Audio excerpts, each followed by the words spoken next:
So thank you so much for coming. I will talk very briefly about Judy. I will give a very short CV. And also, but before, I would like to thank Baruch, who's our technician today. He's the one to manage the Zoom. If you have any kind of problem, you can write him on chat. And okay, I will introduce Judy. So Judy retired in 2018 after teaching for 48 years. She was a teacher for 48 years, a teacher and an educator. Wow. Okay. And she has taught from nursery school to PhD candidates, right? In Hebrew and in English. She was also a lecturer in Oranim and in the Technion, right? And she holds 2 masters, one from the University of New York and one from the Tel Aviv University. And her PhD in English language and English literature, she got from the University of Haifa. I hope it's correct, everything so far. And she volunteers in the local school, right, where you live. Is that true, right? She teaches ESL students, and she's also a volunteer in the Start Talking program. She was born in New York. No, in the USA, not in New York, in the USA. I don't know where, but I know in the USA. And she made Aliyah in 1968. Is that true? Yes, 68. Okay. And she has been a member of Kibbutz Ein Charod Ichud. Right? I have to say Ichud and Charod, because there's a problem with that kibbutz, right? No problem, but no problem. Yes, it's Ichud. And she has lived there. She has been a member for more than 50 years. True? Yes. Wow. Okay. I came here in during the Yom Kippur War, but so you have been here for so many years. Great. So the stage is yours. Let's start, okay? So can you all hear me? Yes. Wonderful. We are going to unmute yourself, okay, Baruch? So hello, everyone, and welcome. It's absolutely lovely to see you here and to share my passion about Ernest Hemingway, who, as my husband likes to say, is my main man. My husband is my second man. And I wrote both my second master's thesis and my doctoral dissertation on Hemingway. And I'll just share a little bit of my knowledge and my love of whom I consider to be the greatest 20th century American writer. So Hemingway, his career spanned the first half of the 20th century, although he was actually born in the 19th century, 1899 to be precise. And why? Now I have to find out why. This is not advancing. So 1 second, my dear friends. Baruch, why when I press is it not going for up? There we go. Okay, so Hemingway's life is very well photographed, and we can see here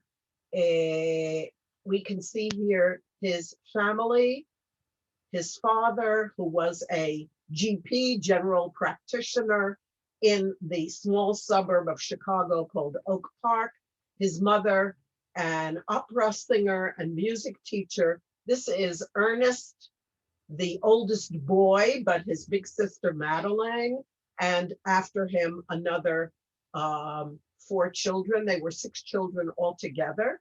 I would say upper middle class. Of his town, Oak Parks, he said it was a town of wide lawns and narrow minds.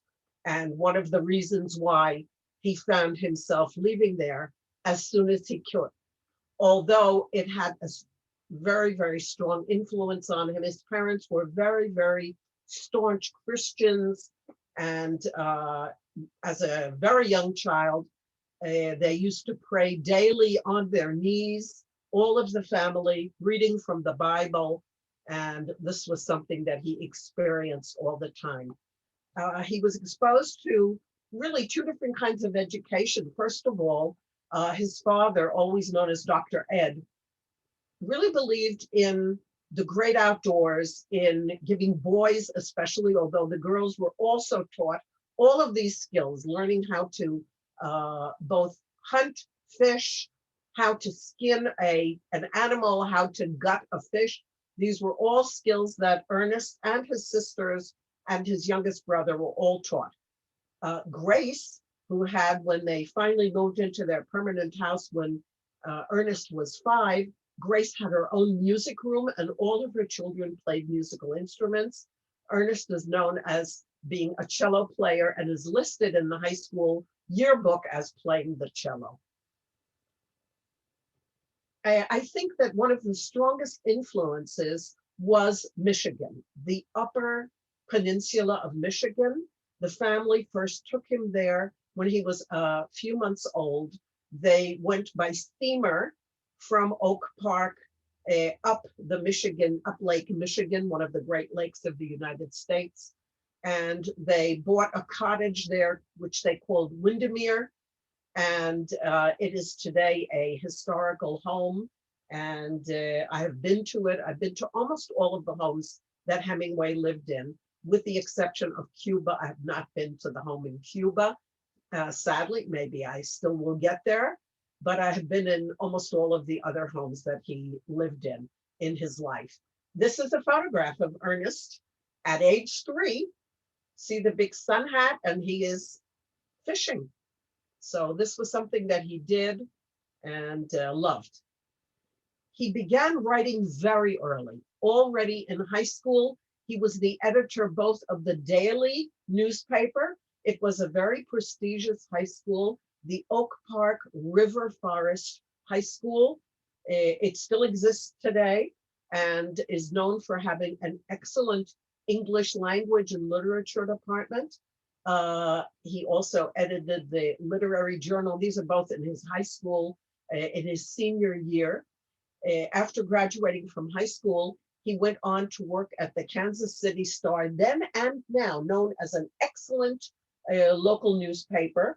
And there he was exposed to the very, very stark reportage style, which he used all his life. And as he called it, plain Anglo-Saxon. Meaning when you look at Hemingway's writings, you will see that a large portion of his words are one syllable, based on Anglo-Saxon, as opposed, let's say, to Faulkner, who absolutely loves 3 and 4 syllable words. And even I occasionally have had to look up a word from Faulkner. Following World War I, which we'll get to in a moment, he worked for the Toronto Star, also known as a major newspaper, and then later in a journal called the Cooperative Journal in Chicago. Here we can see him at age 16 in a canoe. World War I, perhaps more than anything else, was instrumental in making him who he was. This is a photograph of him in an ambulance. He had an eye injury as a child, and the Army would not take him because he was nearly blind in one eye. And so he and many other young intellectual American men, including Archibald MacLeish, among others, volunteered to be ambulance drivers for the International Red Cross. And he was assigned to Italy. And in the midst of a battle on the Piave River, while he was delivering candy, cigarettes, and letters to soldiers at the front, he was hit by a mortar shell and seriously injured. They almost amputated his leg. And he said and wrote to his father that because he had some knowledge of medicine from his father, he absolutely insisted that they not amputate his leg. He was right in doing this. True, they say he limped all his life, but they saved the leg, and which was very important. Only in January 1919 did he return to the United States.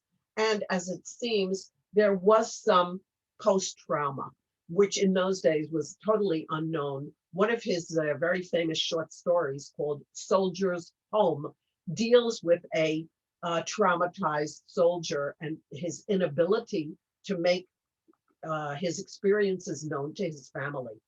He went to Chicago, where many intellectuals were already gathering. And there he met Hadley Richardson, who was 8 years his senior. Very interesting. He followed a pattern like this part of his life. 3 out of 4 of his wives, 4 wives, 3 out of 4 of them were older than him. And this is Hadley here with his parents and some of his siblings. They were married at Windermere at the cottage at Horton Bay. They had together one son, John Hadley, always known as Bumby. And for those who know, Bumby is sitting here. This is in the Luxembourg Park in Paris, and that is with his godmother, Gertrude Stein. Gertrude Stein, one of the great figures of modernist literature and modernism in general, an American who lived in Paris almost all of her adult life. And she is his godmother, in spite of the fact that she was Jewish. And she called him in turn Gadi, as in godson. Marvelous picture. Hemingway arrived in Paris with Hadley in January 1922, and he had letters of introduction to 3 of the major movers and shakers in those days in Paris. And they are left to right: Ezra Pound, Gertrude Stein, and James Joyce. They all became good friends of his and were extremely helpful to him in helping him edit his work, his early work, which had at that point, as yet, he had not really been published other than the high school and bylines in newspapers, which was newspaper work, obviously. And these people led him to meeting F. Scott Fitzgerald, who became almost an alter ego for around less than 20 years, around 15 years. And if you can see the photograph on the left, we see Shakespeare and Company, which even to today exists in Paris, although it is in a different location.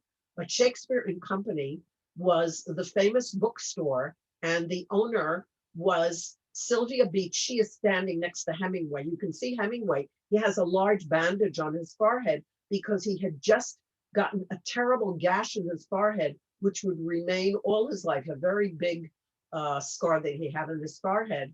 And she was very well known for being an angel in the sense of promoting financially writers. She, for instance, was one of the people who helped promote T.S. Eliot, who was writing in a bank, was working in a bank, and people actually subscribed through Sylvia Beach and others so that T.S. Eliot would no longer have to work in a bank.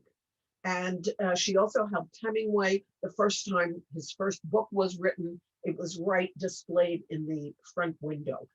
F. Scott Fitzgerald became a huge influence on Hemingway, actually for a short time, because he got Hemingway signed up with Scribner's, who remained his publisher through the rest of his life. And in 1925, Hemingway's first book, The Torrents of Spring, was published, and it was almost ignored totally. It is actually the subject of my doctoral dissertation, but when The Sun Also Rises were published in 1926, the world sat up and took notice. And this became really, this is the book where Gertrude Stein is quoted as calling him and his friends, "You are all a lost generation." And it became the name of that generation, just as today we have the X generation. And my father's generation was called the greatest generation, who fought in World War II.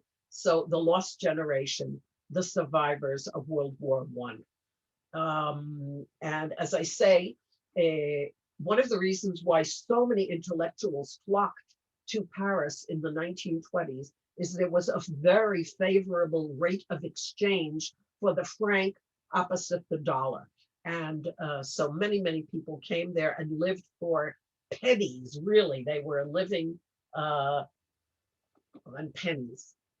In the 1930s, Hemingway begins a lifelong romance with Esquire magazine and writing letters, a monthly letter, and they were all about his exploits in sports, especially his fishing. Yes, this is Hemingway here with a marlin that he caught. He did a lot of hunting also, and he loved yachting. And this is one of the times that made him into the macho man, which has remained with him to this day, not necessarily in his favor, but it is the sort of reputation that he got. In the 1930s, he also wrote a partially neglected novel called To Have and Have Not.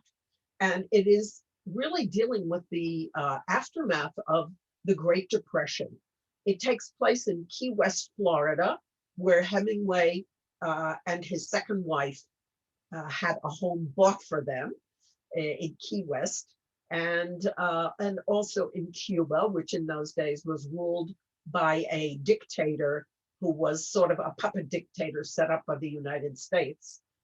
And this is one of the quotable quotes. I will not say the F word, although, which is why I also bleeped it here, but it certainly is an important one. And of course, the film, which is great, is Humphrey Bogart and the always beautiful Lauren Bacall, whom he eventually married. And it really is a story about the people who have, the wealthy, and the have-nots, the people who are living on the edges of society. I really want to say that I'm sorry, I've had a bad cold, and I sound very funny to myself. So excuse me one moment. There we go. By the way, we will have questions and answers at the end. So if you have any questions, I will be very happy to answer them at the end. Many consider For Whom the Bell Tolls to be Hemingway's greatest work. And it really comes to a culmination when he meets the actor Gary Cooper. Gary Cooper, who was one of the leading men in Hollywood in his day, and Hemingway hit it off very well. And they went skiing together and hunting together. Hemingway so loved Idaho that he eventually bought a home there. And it's one of the places where he really loved to go and do some of his writing. The film, which is a three-handkerchief film, and I highly recommend seeing it. It is really quite beautiful. Ingrid Bergman is the most beautiful woman in the world, I think, in those days at least. And of course, Gary Cooper is a man's man, but we have the struggle of the Spanish in their Spanish Civil War, which Hemingway actually had some part in. But I want to skip now to Hemingway's writing style, because I think this is one of the things that has made him so endearingly important to people. As I said earlier, part of it is using one or two syllable words, very simple sentence structure. And here are some of the things that are known as his writing style, with some quotes from some of his works. So first of all, the very, very simple language. There's no cliches. There's no pathos. Oh, Victorian pathos, which he loathed, especially in his mother. And he definitely had a love-hate relationship with his mother all of her life. and on, on beyond her passing. And we begin with one of his very earliest works, a collection of short stories called In Our Time, published in 1925. And we see here a very vivid picture, and it is the aftermath of World War I. Women and kids were in the carts, couched with mattresses, mirrors, sewing machines, bundles. There was a woman having a kid and a young girl holding a blanket over her and crying. And one of my absolutely favorite lines for all times of Hemingway, this is from a later collection called Men Without Women, published in 1929. In the fall, the war was always there, but we did not go to it anymore. And I always think the war seen as an event that you don't attend anymore is very telling of the kind of language he has. Notice again, in the fall, the war was, those first 6 words, 1 syllable, always 2 syllables. There, but we did not go to it. Any 2 syllables more. Notice that 90% of the sentence is made up of 1 syllable words, and yet it is not choppy. There's something very direct about it. Dialogue. This is not the dialogue of Henry James, whom Hemingway loathed, but more of natural dialogue. And by the way, I will say that Hemingway is known to have said that all American literature came from Huckleberry Finn. And so recently, when again we're seeing that not just Huckleberry Finn, but many other works of literature are being banned in the United States because they're not politically correct today, I'm rather horrified by it, because we could ban the Bible also because there's murder and incest. People seem to go too far. But notice the dialogue. And by the way, while we're noticing the dialogue, we can see that this is Hemingway seated on the left. And notice the beret. He is at a cafe in San Fermin in Spain, when he was one of the first, let's say, Americans to discover the festival of San Fermin, the fiesta, the famous fiesta with the bullfighting. Right next to him is a woman he probably was having an affair with. And then his wife sitting next to the woman he's having an affair with. And then Gerald Murphy, about whom we don't have enough time to say, but very interesting. So let's hear the dialogue. Notice there are almost no he said, she said, and occasionally when I'm studying the works, I will put the name so that I know exactly who's saying what. No, thanks awfully, I have to go. Really going? Brett asked. Yes, I said, I've got a rotten headache. I'll see you tomorrow. Come in at the office. Hardly. Well, where will I see you? Anywhere around 5 o'clock.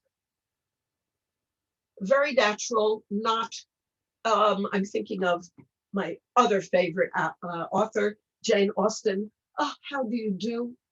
Well, Hemingway is the opposite of that. Notice the repetition. This, by the way, is something that I do think he was influenced here by Gertrude Stein, who uses a lot of repetition. And she is best known for her monumental novel, The Making of Americans, which I have to admit is kind of hard to get through. It is very dense, but she was a big believer in repetition to make a point. This is the opening paragraph of A Farewell to Arms, very, very largely based on his experiences in World War I. As I said, he was really blown up and nearly killed by a mortar shell that he got as a direct hit. In the late summer of that year, we lived in a house in a village that looked across the river and the plain to the mountains. In the bed of the river, there were pebbles and boulders, dry and white in the sun, and the water was clear and swiftly moving and blue in the channels. Troops went by the house and down the road, and the dust they raised powdered the leaves of the trees. The trunks of the trees, too, were dusty, and the leaves fell early that year. And we saw the troops marching along the road, and the dust rising, and leaves stirred by the breeze falling, and the soldiers marching. And afterward, the road bare and white, except for the leaves. These very long sentences with many, many clauses connected by the word and gives you a feeling of movement, and it moves you through time and through place.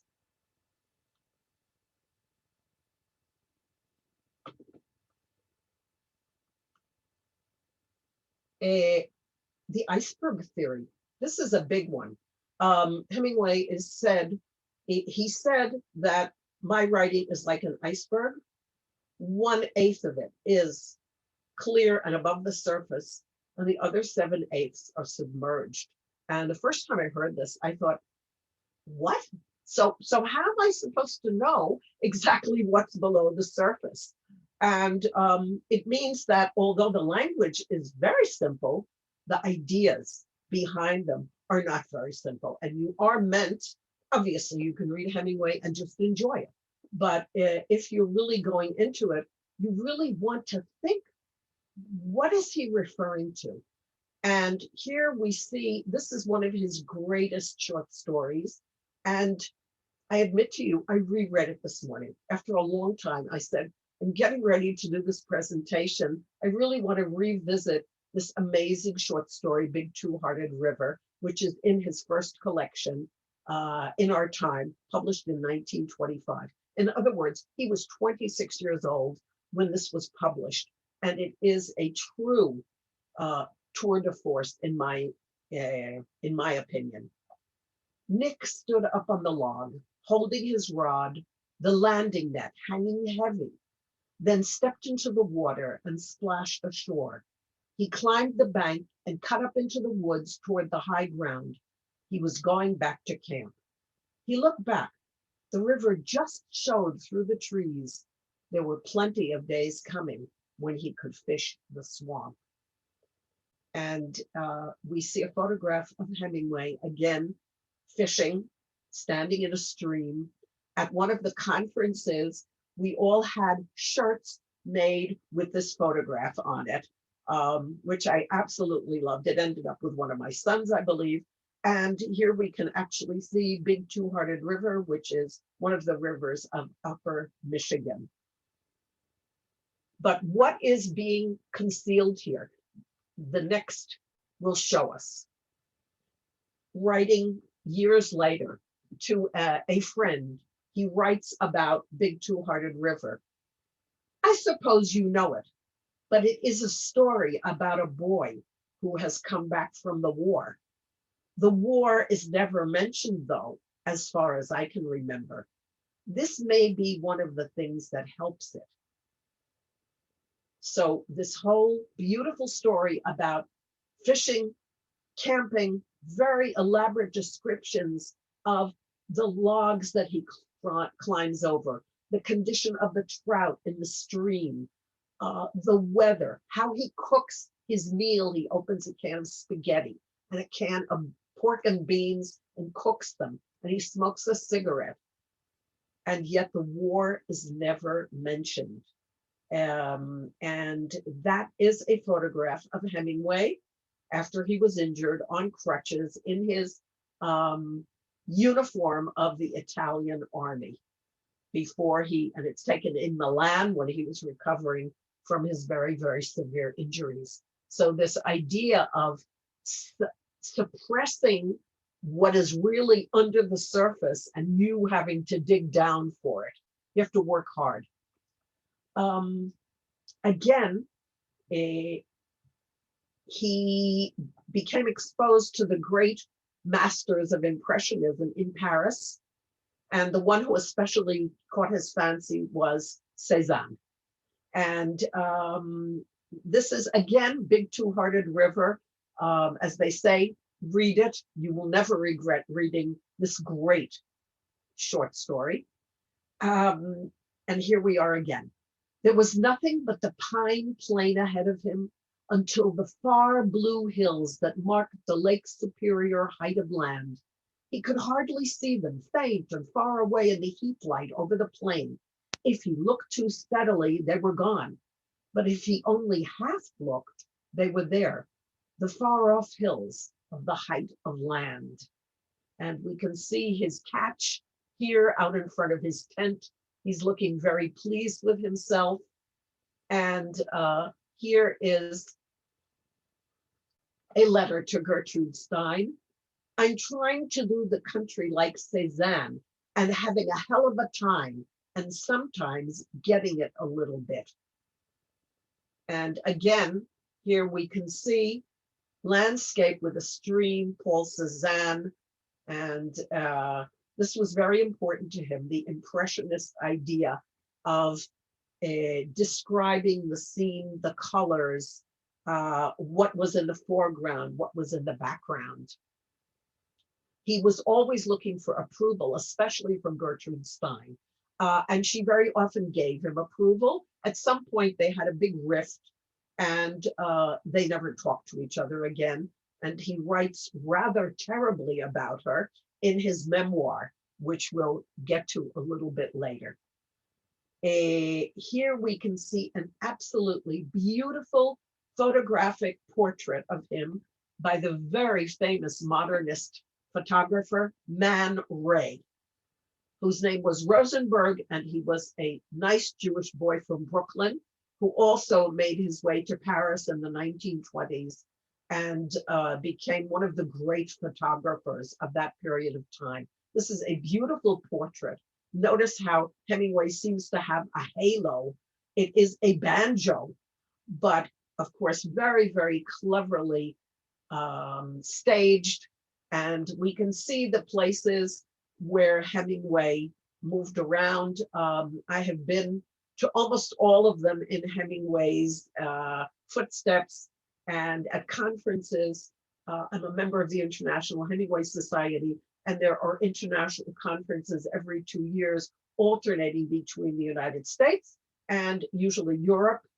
And Hemingway lived in these places, wrote about them, and always tried to make them his home. Although I would say that there was always the dream of going back to the Eden and the Edenic childhood that he had in Michigan.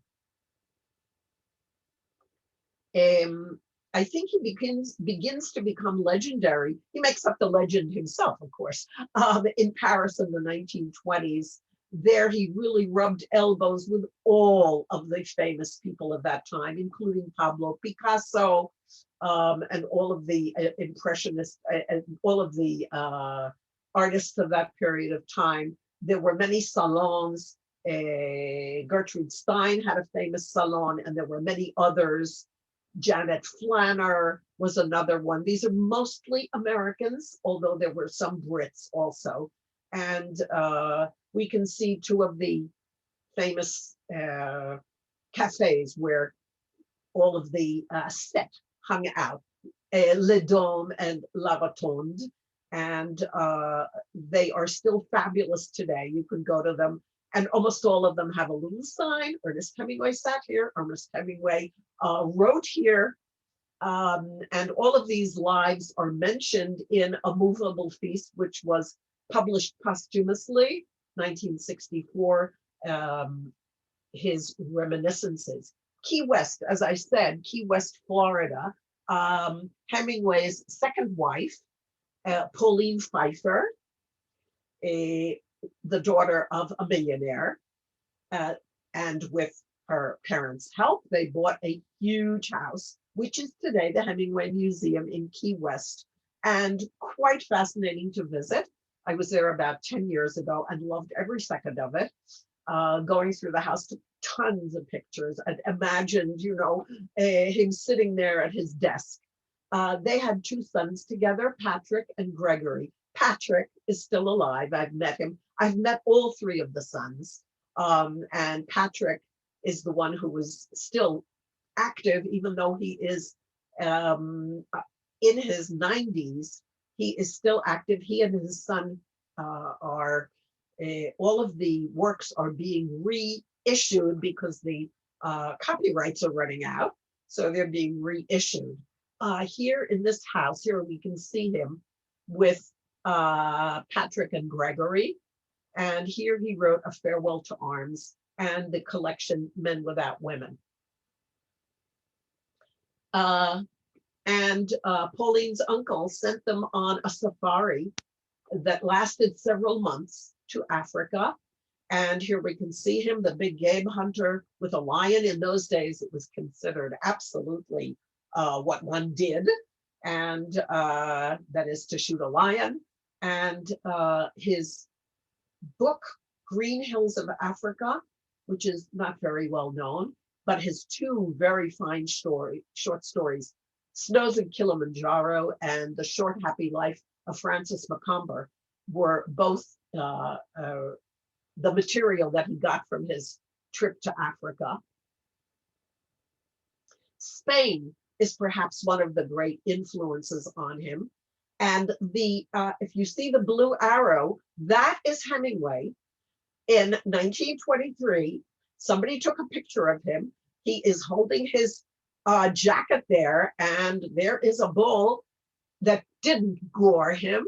But in the Fiesta of San Fermin, there is the running of the bulls, which Hemingway made famous. And every year at the beginning of July, we have the running of the bulls. And almost every year, someone is gored to death. It's terrible because people want to show, especially men, but there are some women too.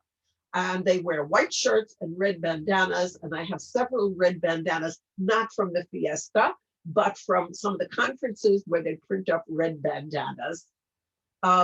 His interest in bullfighting led to his nonfiction work. It's a history of bullfighting, as far as I know, the only one in English, called Death in the Afternoon. He also participated in the Spanish Civil War. Although he was still married to Pauline, he began having an affair with Martha Gellhorn, a very well-known journalist in her own right. And they go together to Spain to report. And here is one of his dispatches. 22 shells that came into Madrid killed an old woman returning home from market, dropping her in a huddled black heap of clothing with one leg suddenly detached, whirling against the wall of an adjoining house. On the left, we see him with Martha, and on the right, we see him actually in one of the battles. One of the very strange things about the Spanish Civil War was that you could, in Madrid, you could take the subway to the battle. You could get out and walk a few blocks, and there was the battle. Obviously, Hemingway, like many other intellectuals, identified with the side that was against the winning side. And they lost to the Germans, as we know, used it as a ground to try out their Stuka bombers. In the 40s, Ernest and Martha, still Martha, buy a home in a Havana suburb, which they called Finca Vigía, Lookout Farm. And he begins writing Island in the Stream, again published posthumously. And they go to Europe as war correspondents. And actually, she actually was on one of the boats in the harbor on D-Day, as was he, but he managed to get her discredited. By this time, they were already fighting. And as you can see, it did not end well, because in August 1944, with the liberation of Paris, Hemingway liberates the Ritz Hotel. I'm putting it in quotation marks because it started apparently a week drunk festival. But there he meets a Time correspondent, Mary Walsh, who becomes his fourth wife. And he begins working on Garden of Eden, again posthumously published. The 1950s do not bring good health-wise for Hemingway. One of his novels, Across the River and Each of the Trees, gets poor reviews, and he's very, very miffed by this. But then Old Man and the Sea not only becomes a bestseller, but it wins the Pulitzer Prize and then the Nobel Prize for Literature. But before this happens, he's in two terrible plane crashes on another safari, and he is reported as having been killed. He has concussion, a tear in his stomach. He would suffer from now, and remember, he was born in 1899, meaning when this happened, he was only 53 years old. But from this time on, he would suffer from poor health. He was an alcoholic, a known alcoholic. He suffered from diabetes. He liked to self-medicate with all kinds of medications. And the results in the end were not so good. Please note that the medal, the gold medal one gets as a Nobel Prize winner, and the money, I don't know how much it was then. I think it was about $100,000. Today it's over $1 million. And he gave it to the people of Cuba. This is again before the Cuban Revolution, let's remember. In the 50s, at the Ritz Hotel, one of maybe the concierge suddenly says, Hemingway, do you know, I think that since before World War II, you have a suitcase stored in our attic here. Would you like to see, or basement, sorry, would you like to see it? And the amazing thing is that he finds all of these sketches, which again, posthumously, were turned into a movable feast. Some of them are rather nasty, especially about Gertrude Stein, but he also is very demeaning of his late friend. By that time, F. Scott Fitzgerald was dead. F. Scott Fitzgerald, again, another alcoholic, died of a heart attack at age 43 or something like that in the 1940s.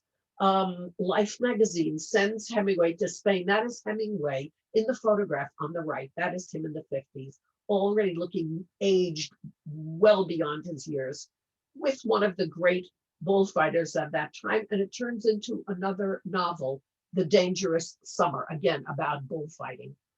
The tragic end. Hemingway, with this very, very bad health issues, begins to be paranoid. He says the FBI are running after me, and it turns out later on that they actually were. So if you're paranoid, it doesn't mean that they are not running after you. But he goes through a series of electroshock treatments, and everything is ruined. And just 2 weeks shy of his 62nd birthday, he commits suicide.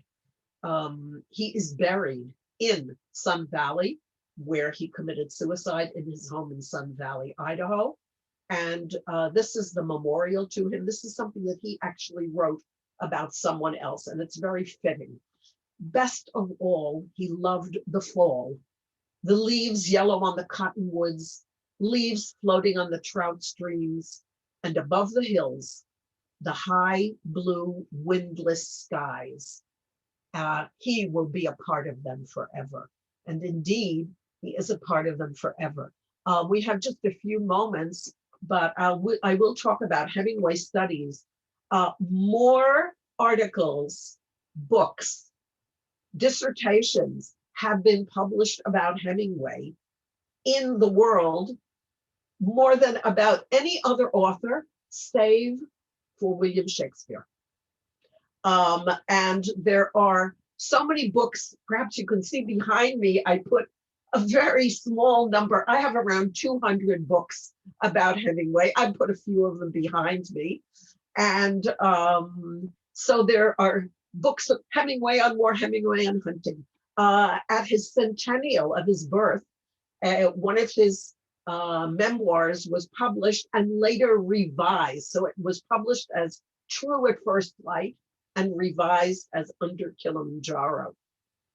As I said, his son and one of his grandsons are revising and putting new introductions to all of the works. There is a huge project by the State University of Pennsylvania. He wrote 8,000 letters that we have in his lifetime, and they are being published. 4 volumes out of our projected 10 have been published. There are films. If you ever saw Woody Allen's Midnight in Paris, There was a PBS film, which has been shown occasionally on Israeli TV, Hemingway and Gellhorn. There are novels that are fascinating. And I really would like to end. Here is a photograph of him at age 16 writing, and that is his signature on a tag that was on his luggage. Hemingway has provided me with endless enjoyment ever since I, let's say, met him as an adult in 1988 when I was doing my second master's degree at Tel Aviv University. And he has become an integral part of my life since then. Yes, I've read everything he's written, and I've read everything he's written. Some of it I've read 20, 30, 40 times, and some maybe only 3 or 4 times. I really want to thank you for letting me share my magnificent obsession with you. And I'll now open the floor to questions. You can ask anything you want. Believe me, I'm up for it. So unmute yourself if you'd like to ask a question, and I'm very happy to answer if I can. I have a question. First, thank you so much. It was so interesting. I have a question. Can you tell us a little bit about his political point of view? Do you know that? Like World War? I would say that he was, like so many intellectuals of his time, leaning toward communism. He went to fight Franco. I'm talking about now about the 1930s. He's really leaning toward communism, as many intellectuals are, and especially having participated in the Spanish Civil War on the Republican side, which was the communist side. By the time World War II comes around, I think he's really not into that anymore, and is reluctant to be identified with them. He mostly was living abroad by the time the 50s, the poisonous 50s, and the House Un-American Activities Committee came about. And I don't think he was ever put up as someone who they wanted to question if they even tried. He was really living those days mostly in Cuba. So I would say that he was left-leaning, we could call it that. But the communism was left behind after the 30s and with the outbreak of World War II. Can I ask another question? Or sure, of course. Now about his suicide. His suicide. Why did he actually commit suicide? Because of his health? Well, very sadly, there was a history of suicide. His father committed suicide when Ernest was 28. And then after him, his younger brother, Lester, committed suicide. His sister, his sister, Sonny, committed suicide, and his granddaughter committed suicide. There is a strain of manic depression running through the family there, very sadly. As I said, he did a lot of self-medication, which meant drinking even more. He was an alcoholic, like many writers of his period of time. Faulkner was, Steinbeck was, Fitzgerald, many of them were alcoholics. Okay, very sad. I have a question. Hi. Yes, Nancy. Hi, Nancy. It's Ahova, but it's okay. Oh, hi. Okay, because I saw Nancy on Nancy. Hi, yes, yes. First of all, thank you so much. You're very welcome. Lecture. I have 2 questions. What drove him to go around the world, and especially to Cuba? What did he find in Cuba that he didn't have in the States? I think, first of all, he absolutely loved being next to the water. In Cuba, he found a simplicity in the Cuban people. He knew Spanish very well by that time, Spanish and French and Italian. And people say that his knowledge of the languages was pretty good. I think he loved the simplicity of the people. I think he liked not having a lot of people around him because of his writing. He, by the way, was a very hard taskmaster. he wrote every day from 6 a.m. till noon. Wow. And only then would he start drinking.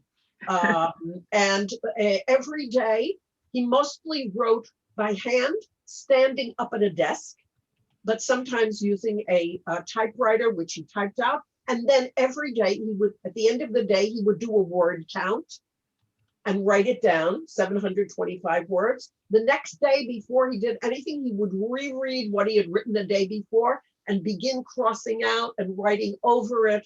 But he liked, I think, the fact that I don't think he had to pay taxes, and he made a lot of money, by the way. He was able to make a very good living at his writing, which doesn't usually happen. He bought so many houses. I'm wondering, where did he get the money, you know?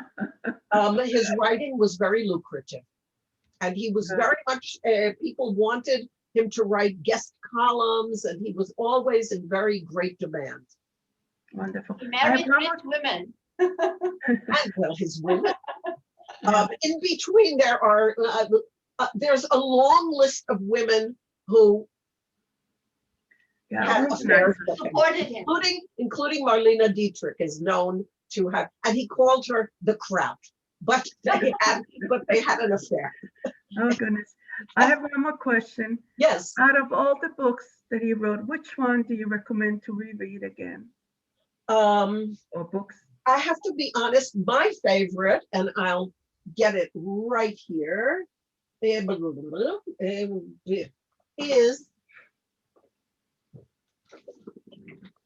the Nick Adams stories. And here, can you see it correctly? Because I see myself as opposite. Okay, the Nick Adams stories. And if any of you want to read it in Hebrew, there are excellent new translations in Hebrew. Highly recommended.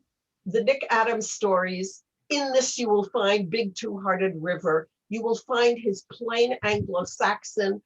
People have sometimes asked me why I like Hemingway so much. And pardon me, my pillow fell down. And I say, because he puts a knife in my kishkes. Wow. Thank you. Okay. Are there more questions? I would like to speak, Rachel. I just want to say, I just want to thank you so much. It was very interesting lecture. I didn't know a lot about him, but I visited his house in Key West. Ah. Yeah, and thank you so much. You're very now I'll go and read some of his books again. Absolutely. I do recommend the novels, obviously. The Sun Also Rises, Farewell to Arms, For Whom the Bell Tolls. These are gems, absolute gems, and I highly recommend them. Thank you so much. You're very welcome. Judy. Yes. Hi, it's Nancy. First of all, hi, Nancy. It's good hi, to see Nancy. Hi, Nancy, and Margie, and all the other people I know. Hello. I just also want to thank you so much. It was interesting perspectives, and it's always, I find exciting to learn more about a writer from a person who loves the writer, which is you so clearly do. Absolutely. And, yeah, it is a good incentive to go read him again for sure. I did not know that he had more work written about him than other writers except Shakespeare. That's quite an honor, right? It's quite nuts. Hemingway fans are, I don't know how many there are, but we write a lot. We generate a lot of material. And it's a very, very active society, the Hemingway Society.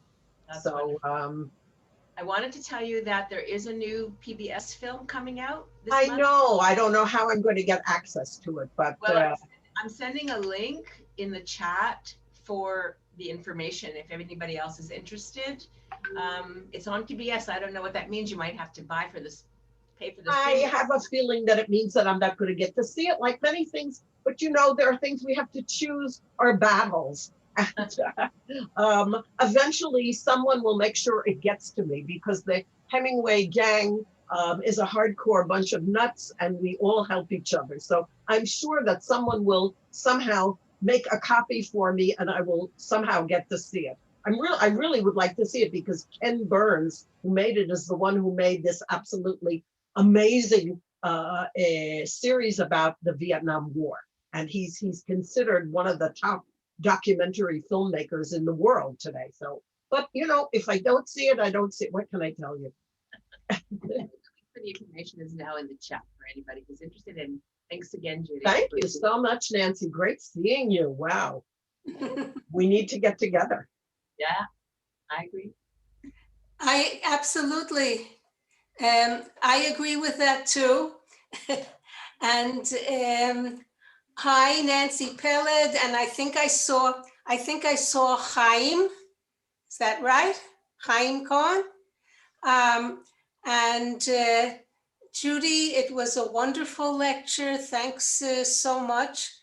I won't ask my question because you answered it. Ah, okay. My question was going to be, what has been, how have the writings of Hemingway been surviving in this horrible, in my opinion, period of political correctness and that the cancel culture in the United States, and of course Hemingway, and as a figure and as in life and as a writer, he's a perfect victim. He makes a perfect victim for all of this. So, and you related to that, but maybe I'll just add, is there anybody who is trying to fight this? I have to be honest and say, as far as other writers go, I know that there are groups of people. For instance, I get information from the New Yorker and from New York Magazine and others, and there are small groups of people who say this is an outrage and things like that. But interestingly, Hemingway so far has not been attacked. For instance, the state of Michigan has a Hemingway Read Fest every year, where for weeks on end, school children read aloud his works. And they have all night read fests of people reading aloud his novels. So far, he has been embraced by the state of Michigan. There is a beautiful bronze statue of him in the small town near his summer home, the small town of Petoskey.